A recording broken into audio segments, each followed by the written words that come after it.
All right. Well, thank you for joining us. Today, we're going to be going over how to evaluate your college list and fit.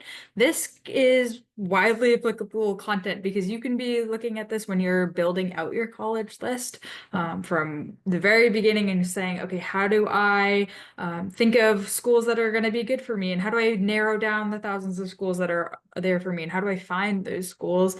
Or if you are in the tail end, so maybe you've applied to college and you're starting to think of maybe you've got some admissions decisions in and you're going, okay, how do I actually choose one of these schools?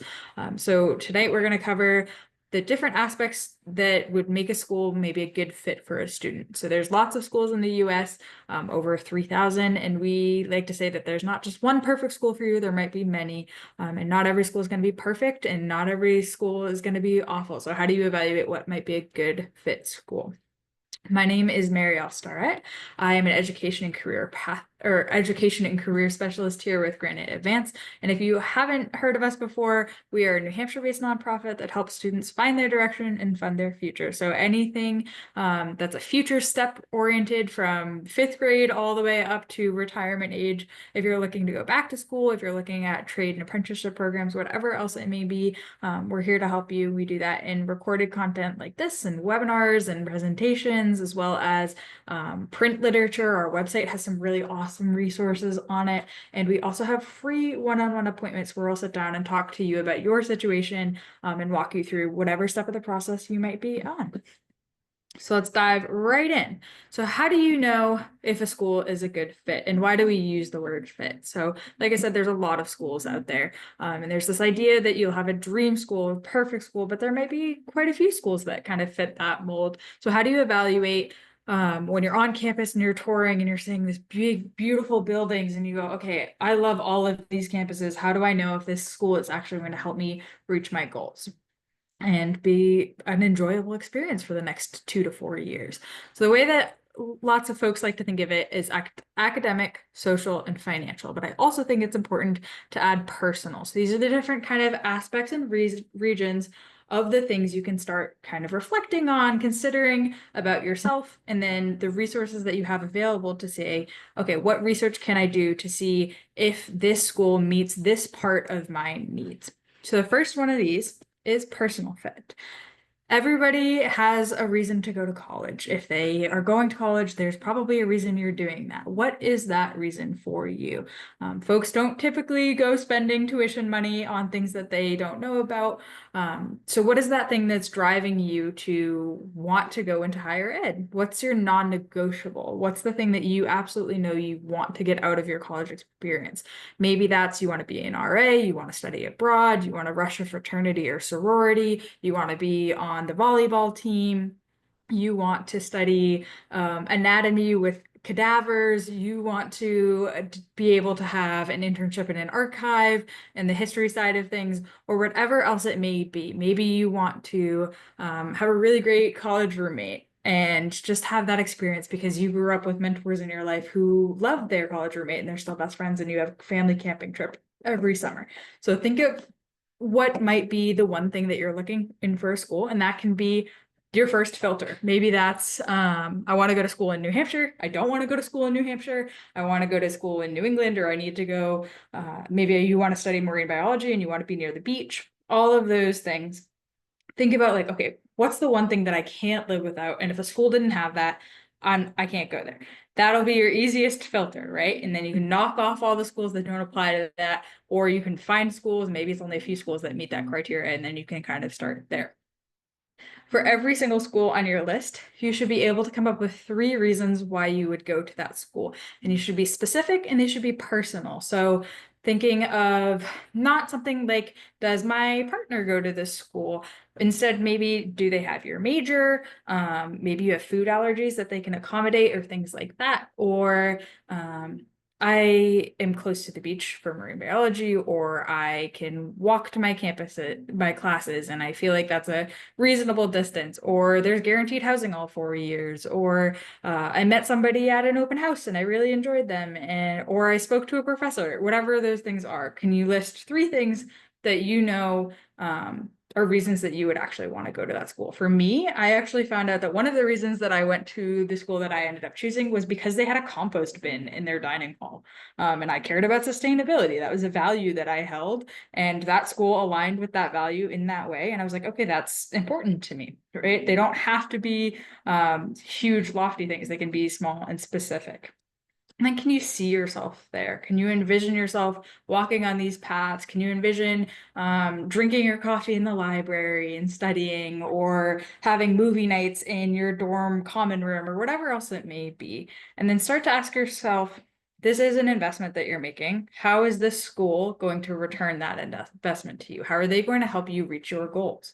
What are your goals? If you haven't thought about what your goals are, start reflecting on some of those now, right? Maybe your goal is to be on Wall Street. Maybe your goal is to be on Broadway. Maybe your goal is to help animals with prosthetics, or do sustainability research, or whatever those things are. How is the school going to help you get to the things that you value and you care about?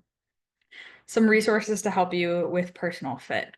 The more you know about a school, the better you're going to be able to envision yourself and do that research and have those reasons. So spend time connecting with the school, and you can do this through departments. You can do this through admissions, financial aid, current students. You can do this online on social media. You can do this on websites. You can go and tour and visit campus, or you can send emails and phone calls, whatever you need to do to kind of build that relationship with the school. If you want to know more about that, we have another one of these sessions specifically on how to connect with schools and where to get to know them, and getting to know colleges is what we call it. But all the ways that you can do kind of some of this research. So I encourage you to go check that one out. But spend time on campus. Maybe this is 15 minutes you stopped off at the exit on your way home from the beach, or maybe you were able to stay overnight for an athletics event or something like that. Spend time there. Can you see yourself there, and really put yourself in the mindset of, okay, what would my life look like in this place? And that'll help you write those things like supplementals if schools are asking for those too, which is nice. The next piece that you're looking at is academic fit. College is a school, so you want to make sure that it's going to meet your learning needs. What type of learning is the best for you? Now that you've gone through high school, you've been able to choose some of your own electives, you've been able to choose the levels of your classes, things like that. Have you experienced classes that you like that are Socratic, that are lab style, that are lecture-based, that are hands-on? Maybe you had an ELO in high school that you really loved, or a CTE class. What types of classes did you really enjoy? And how are those things going to help shift you into maybe a major, or a student body size? Because if you go to a school that has 20,000 people, it's going to be a very different experience than a school that has 1,000 people, or even 50,000 people, whatever it may be. If you go to a school that's very STEM heavy and you are a history buff, then you might have a different experience than if you went to a liberal arts school or a history-based school. So start thinking about those types of things. And professors come in all different shapes and sizes. Some of them, I like to joke, are true academics, where they have spent their entire career in classrooms and they love to do research. And some might have spent a lot of their time in the field, and they might have 20 years of industry experience, and the way that they teach classes are very different.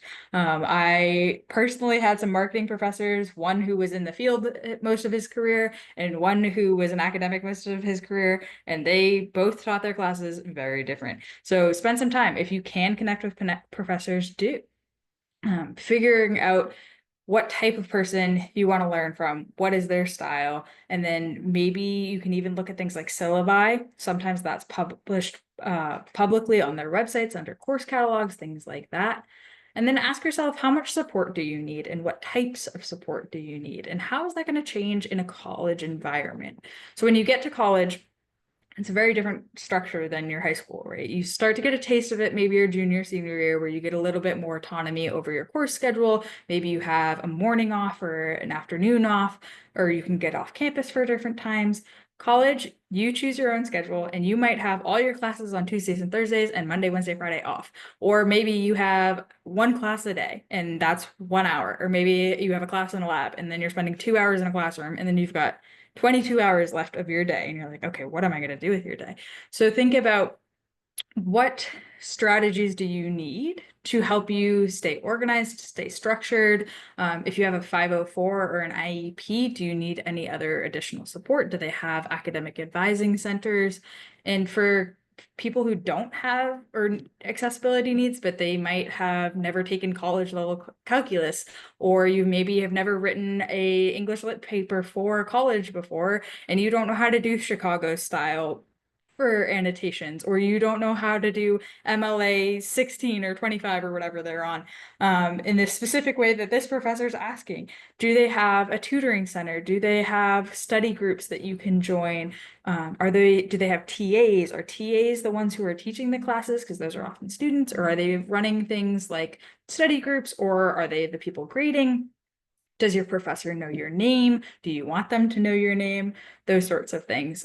What kind of office hours are available to students? Where are you getting support if you are struggling in a class, or if you're really enjoying a class and you want to dive deeper into it? How connected can you be to the academic piece of it all? You can also consider academic merit scholarships. So based on the admissions class, how likely am I to receive a merit scholarship based on my current GPA and SAT score or whatever else you're submitting to them? Or how likely am I to be admitted into this college and really thrive in this class environment? Because you don't want to spend a lot of money on a class if you're not going to do well in the class, or you don't want to spend a bunch of money on a class that you're going to be bored in. So spend some time doing that research. There's a lot of really great public resources available for you. There's scatter plots that can kind of show you, okay, what are your odds of maybe getting admitted? Or you can talk to your school counselor or use things like Naviance, Zello, Score. There's lots of really awesome resources for students as they're trying to figure out if this school is a good academic fit for you. Some other resources: program pages on school-specific websites. So you look at the types of classes that you'll be taking per major, what tracks do you have, how many electives are you allowed to take, see what in those courses you'll be studying. So you'll see maybe you all have to take an English lit class, and maybe that's one English lit class that the entire school takes. Or maybe you could take Shakespeare or poets or playwrights or fantasy or Nobel literature, where you're learning about just Nobel laureates, or world literature or historical literature. And there's a million different lit classes that you get to choose from. For us at the school that I went to, there were a lot of core science classes that you could take, and that was really exciting. So you could kind of choose something that was interesting to you. So you didn't just have to have another gen ed and you're like not excited to go. So look at what courses are offered. You can even look at when they're offered. I know you might be used to getting out of bed now, but 8 a.m. seems very early when you're in college. So making sure that there's a variety of time for you. Or if you're an athlete, making sure that you'll be able to go to practice and to your classes so that you're not missing out on anything. If you are on campus, you might even be able to sit in on a class and see what that actual classroom environment is like. Again, it's all about envisioning yourself when you're there. Next is the social fit. And I think that students either overvalue the social fit or undervalue the social fit. And there's that nice Goldilocks porridge in the middle where you have to acknowledge that when you're living on campus, you as a human are a social being and you will have needs outside of the classroom. So what are you going to do with your time outside the classroom? But there's also a lot of time that you're spending in the classroom and a lot of money you're spending on it. So making sure you've got the right amount of balance. So some things that you can start to ask yourself: what activities do you do now that you want to continue in college? What level do you want to continue them on? It's especially true for things like athletics. If you're a D1 athlete versus a club athlete, your schedule is going to look very different and your engagement with your sport is going to look very different, as well as the criteria to meet that level. So your time commitment, your time in the weight room, all of those things, your training schedule are going to look very different at those levels. And it depends on how much you want to engage with that, right? Maybe you have said, I have blood, sweat, and tears poured into dance my entire life, and I want to continue that. So I'm going to be a dance major. I'm going to be captain of the dance team, and I'm going to do XYZ. Or maybe it's football, and you're like, I need to go D1 and I need to go play in the SEC. And you've already been in communications with coaches, and you're in the eligibility center and all of those things. Or you're saying, okay, I really loved football my whole life and I want to be on a formal team, so I have that structure, but I would love to pursue other things. Maybe you're going D3 or whatever it may be. Or maybe you said, okay, I want to try football. And I think that'll be a fun thing to do on weekends. So you can either create your own club or you can just hang out with your friends. I know people who had a Friday night football league. So it wasn't anything official, but they were able to rent field space at their school and just go play with his friends. Or there might be clubs that you could join. Figuring out kind of what level do you want to do things. And then is there admission into those things? So things like debate club or robotics or mock trial, do you have to audition to be on these teams? And how many student slots are there and how many students are going into it? Next thing you ask yourself, what do you want to do on weekends? It's not like high school, you're there all the time. Do you want to be hanging out with friends? Do you want to be exploring the local city? Do you have transportation to get where you want to go? Are you able to have your car on campus, or is there public transport? Do you want to be close to the beach or close to enough coffee shops that you can try a new one every weekend and maybe do your homework and study there? Do you want to be able to spend time with your friends on weekends, and are they going to be around? Are there activities on campus, be that campus traditions, events, or just people in your common room watching Harry Potter this fall or wherever else it may be? And then ask yourself, who do you want to live with and around? One of our colleagues jokes that when you're out of college, you can tell if you're around your peeps, right? Or the people that have good vibes and you're just saying, okay, these are my type of people. When you're on a college campus, you can look around, scan the faces and say, okay, are they smiling? Are they frowning? What are they laughing about? A little bit of people watching. What are they talking about? Is it a lot of those athlete backpacks? Is it a lot of people in sweatpants? Is it people in skirts? And is it people in suits? Or what are these people talking about? Look at the posters on the wall. What events are coming up? Is it political panels or plays, or is it a big sporting event, or is it a community event that's being hosted? All of those things. Start kind of asking that. You can also check out frequently.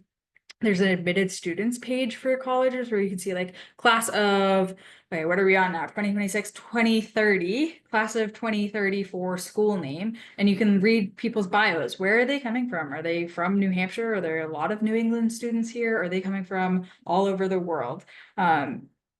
Are they interested in the things that you're interested in? And maybe have you met folks at admitted students days or specific program days that you say, okay, I could be friends with these people. Who do you want to spend time with? Especially thinking of things like your roommate. Do you want to start thinking about that now? Do you want somebody who wants their lights on at midnight, or do you want somebody whose lights off at midnight? Or do you want somebody who is super clean, or would you rather have an environment that's a little bit laid back, because sometimes you just want to kick your shoes off and you don't want somebody so type A that they're going, you didn't put it on the shoe rack. Think about those sorts of things and then see, okay, are there people that I could really enjoy and build a network with here?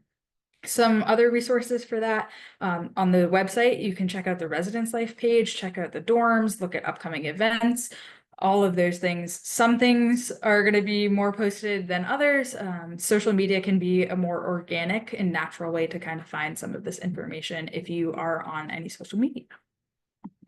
And then lastly, we always talk about the financial fit. If you have engaged with Granite Advance before, you know that we are always talking finances because we believe financial literacy is incredibly important.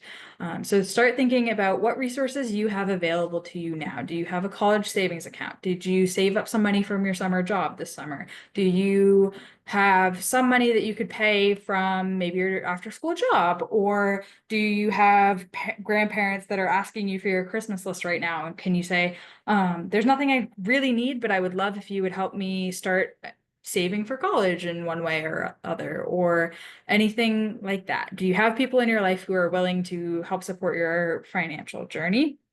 And say, okay, what am I able to pay up front? What am I able to break into a tuition payment plan? So that's something you can pay monthly. And what am I willing to private finance? So educational debt is a big question. Start thinking about, what am I willing to take out? If you have any questions about kind of what that looks like, feel free to sit down with one of us. We would love to talk about it. And we have some really awesome resources for you on our website called our College Financing Calculator and lots of really other cool things.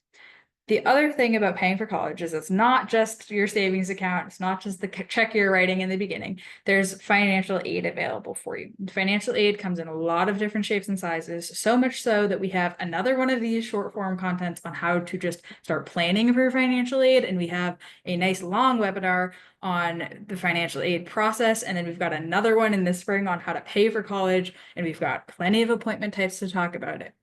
But you can break financial aid down, if you're really breaking it down, into need-based aid and merit-based aid.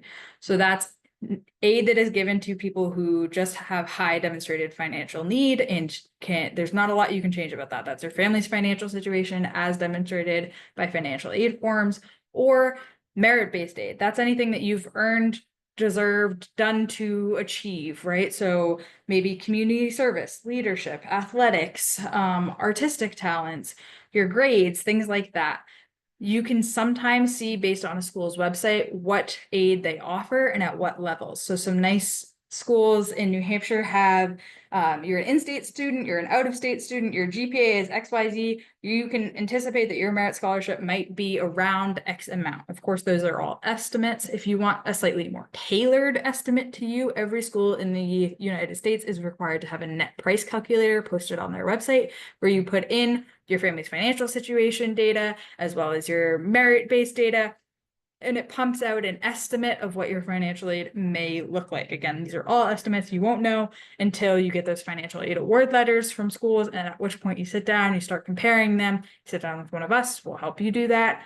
And then you'll see, okay, now I can make my decision. But at this point in the process, what do you have available to you? And are you putting schools on your list that are going to be good academic fits where you're saying, okay, I've got target reach safety, same thing with financial fit. Do I have schools where I can anticipate that I'll get a very large aid package, or this school might not give me a very large aid package? And how much is their cost of attendance going to be versus how much am I actually going to pay? So making sure that you're paying attention to that net price. So that's what you're projected to pay instead of that sticker price. So if you Google Harvard University cost of attendance or tuition and fees, you're going to get a really large number and you're going to say, okay, I can't go to college. So instead, Google Harvard University net price calculator and see if you can get a bit more of an estimate of what you would be paying. And then think to yourself, what are your priorities financially, right? Do you want to graduate with the highest paying job you possibly could? And this school's average salary range for employment afterwards is starting at some crazy number? Or is your financial goal that you want to be employed when you graduate, and you don't have a specific number that you have in mind? Or do you want to graduate with the least amount of educational debt possible? Or maybe you want to graduate with no educational debt, or you're saying, oh, I have quite a few resources available to me and I think that I can get by without having a job while I'm in college. And that's a goal of mine, to be able to focus on my academics. So I'm going to prepare now so that I can focus on school when I'm in college. Start thinking about what are your goals and what can you do to align with your goals, just like you would be doing for any other one of these sections of questions for yourself. So some other resources for this, check with each school's financial aid office. They have typically great websites that have lots of information about institutional merit-based aid, as well as scholarships and need-based aid and all of those things, and what financial aid forms do you need to file, when do you need to file them. Those net price calculators might give you an estimate of what you're looking for, or looking at paying for a specific school. Some of them are a bit out of date, so just be aware of that. Check for things like tuition years, tuition fees year based, making sure that you're looking at 26, 27 or 27, 28 if they're really on the ball, instead of something like 2014, 2015. And if you see one that says EFC on it, then that's a good red flag that it's out of date. And then come and talk to us. We would love to help you. We live to love to help you, right? We've got lots of really awesome appointment types one-on-one where we can sit down with you and talk about, okay, I'm looking at my college list and I don't really know how to start this research process, or I want to learn more about a school. Can you help walk me through what you would do for an example of this school, right? Or financial aid planning. Maybe you want to create a plan of how you're going to pay for college, or you need to learn more about what the heck the FAFSA is, what the CSS is, how does it all work, what is need-based aid, what is merit-based aid. Sit down with one of us and we'll talk to you about it. We'll also sit down and file a FAFSA with you too. I know seasonally that's kind of the hot ticket right now. So if you need to file your FAFSA, feel free. We have a FAFSA filing appointment. And then later in the process, once you've gotten those financial aid offers from schools, like I said before, we have an appointment where we'll sit down and we'll help you compare those apples to apples and kind of show you what the bottom line is going to be for each of those colleges. And then we can show you what you might be looking at for a return on investment or educational debt for those schools based on your specific resources that you have available for you, which I think all of those are really cool. But maybe you're more introverted and you don't want that one-on-one appointment. Like I said, our website has really amazing digital resources. So we have a financial aid insider, we have an admissions insider. Those are both kind of detailed magazines of information about your admissions process, the financial aid process. We have one on accessibility. We've got one on athletics. We've got one for early college and career. So if you're younger and you're starting to think about this process now, we have really amazing resources for you on that. We've got those calculators on our website.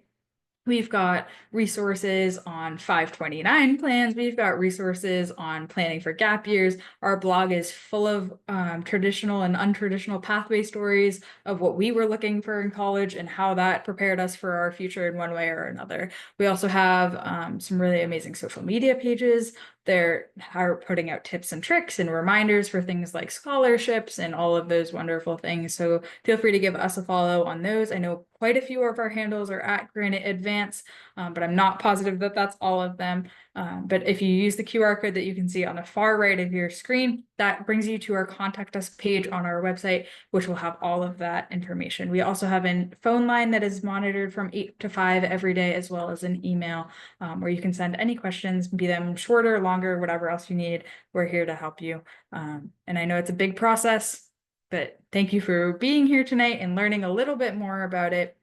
And hopefully we were able to help with some of those reflections and provide some of those resources for how you can kind of continue this forward. So I am actually going to stop the recording, but I'm going to stay online. So if you have any questions, feel free to throw those in the Q&A, or if you're watching this recording later, feel free to use that QR code to contact us for that email or our phone number, and we'd be happy to answer any questions that you might have.